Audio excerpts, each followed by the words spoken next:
Please welcome Sadhguru.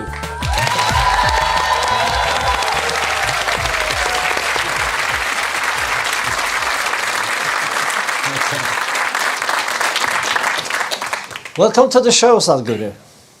Thank you. I wonder about the title guru. Is that a protected title, or could anyone become a guru? Sadhguru is not a title, it's a description. That is, if you want to have your eyes checked up, you don't go to your gynecologist. I see, yes. You know where to go. Sounds… yeah. So when you say a Sadhguru, it essentially means an uneducated guru. That means if you want to know scriptures, you don't go to him. If you want to know religion, you don't go to him. If you want to read your future, you don't go to him. There's only one thing he knows. He knows this piece of life from its origin to its ultimate, absolutely. He knows nothing else. How important is it to have a beard? That was not decided by me. All men grow beard. Some men removed. Only one removed here. We should ask him why he removed. Does he have a good reason? Is that… We're teaming up here, huh? I see, I regret the question, you know? It doesn't make him a guru. That's his choice.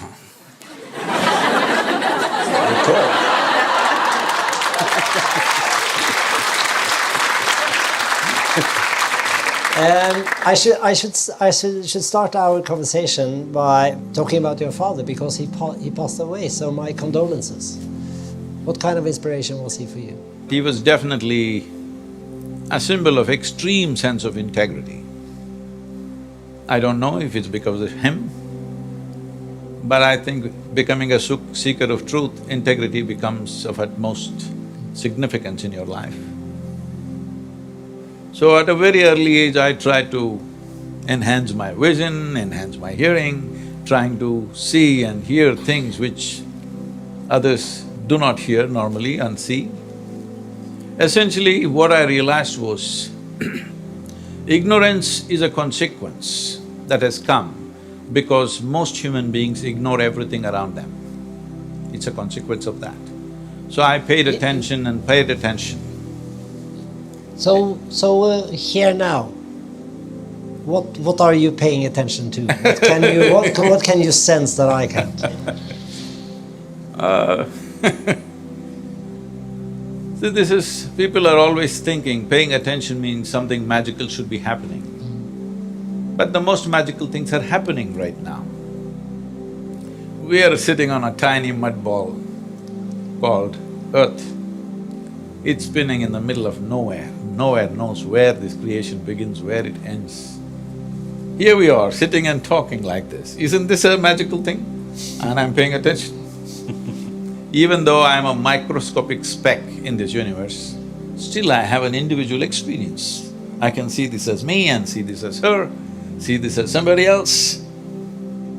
This speck should be nothing actually, but this speck of a thing has individual experience, a sense of individuality, which is such a tremendous thing. I think most people don't appreciate that, they always suffer that. And loneliness has become one of the biggest problems in the world because they do not appreciate their individual nature. So would you say that we are too easily bored in our own company? If you're bored when you're alone, obviously you're in bad company.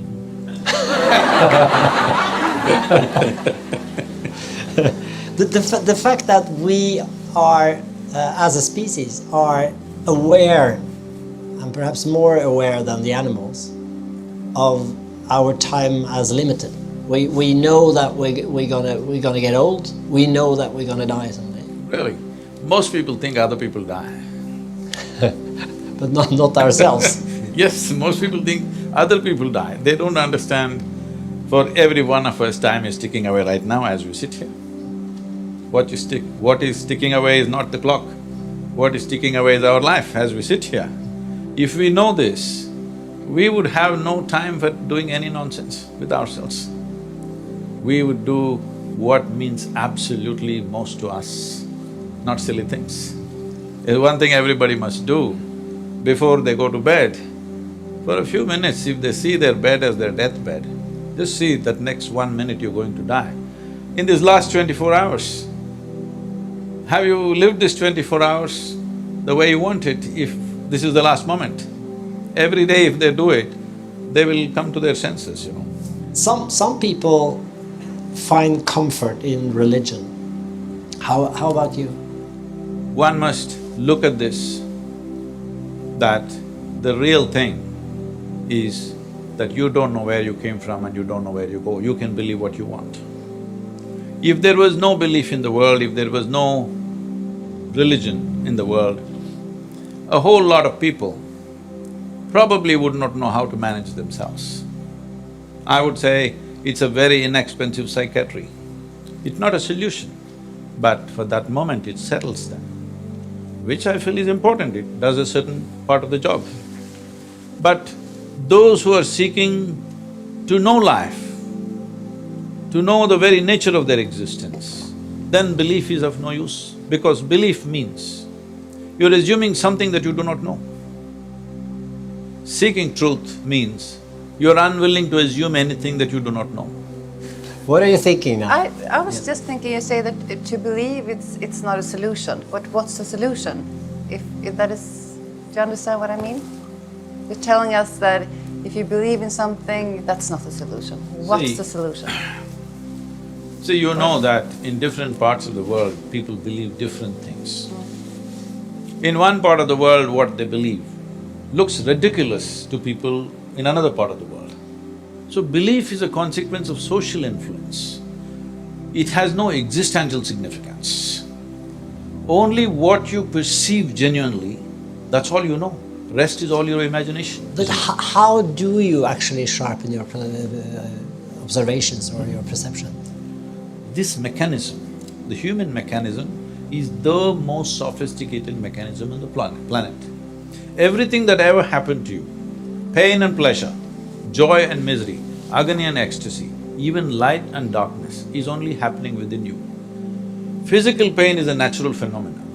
Mental pain is something that you do to yourself, because the way you think and the way you feel is entirely your choice.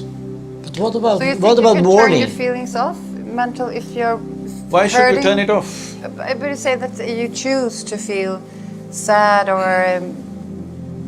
but you don't choose it. I mean, if… Yes. is there a magic No. turn off… Someone turn like off my button? son I would love died. it. I have. It's not my decision, so I don't know how to move around that pain and not. You feel are in because some it's way. Just now I heard both of you saying, it was translated to me, you were saying that when you think of him, you're more joyful, thinking of all the wonderful things, and that's how it should be. Because a life that came into your life and exited for whatever reasons, you respect that. A life comes and goes, it's not our making. You cherish that life for what it's been for you. See, the only reason why you value it is in some way it's been beautiful, all right. Should you cherish it or should you grieve it? But Well, still- this is not a philosophy, let me come to that. But right now, whether there is joy or pain or misery or ecstasy or blissfulness, all are emotions, isn't it? Happiness is an emotion, misery is an emotion, joy is an emotion, suffering is an emotion, agony, ecstasy, everything is different levels of emotion, pleasantness or unpleasantness. Now I am asking you a simple question, please listen to this carefully. If you had a choice between being pleasant or unpleasant within yourself, what is your choice? I take pleasant. That's it. So, this guy is straight. You're all thinking, because you're thinking there is something to it. No, it's as straight as this. It's said that everything that doesn't kill us makes us stronger. Isn't that also the truth? See, if you want to live by slogans, it's fine. Let's explore something. Well, you have it for yourself. But for the pleasantness of your body, for the pleasantness of your mind, emotion and energy, it is 100% your business. If you have excuses, unfortunate. There are no excuses. It's just that you're choosing to be that way. Are you always pleasant? Within myself, absolutely. The question is not about do you always pleasant, unpleasant. What happens within me? Something else cannot determine that, that's all. Sadhguru, where do you believe your father is now, his soul is now? Do you believe in an afterlife, or is death sort of a line? Is it true that you slowly gathered this body over a period of time? So, this is just a piece of earth that you gathered. If so much if you have to gather, something more fundamental must be there, isn't it? Sadhguru, it's been wonderful to talk to you. Thank you so much.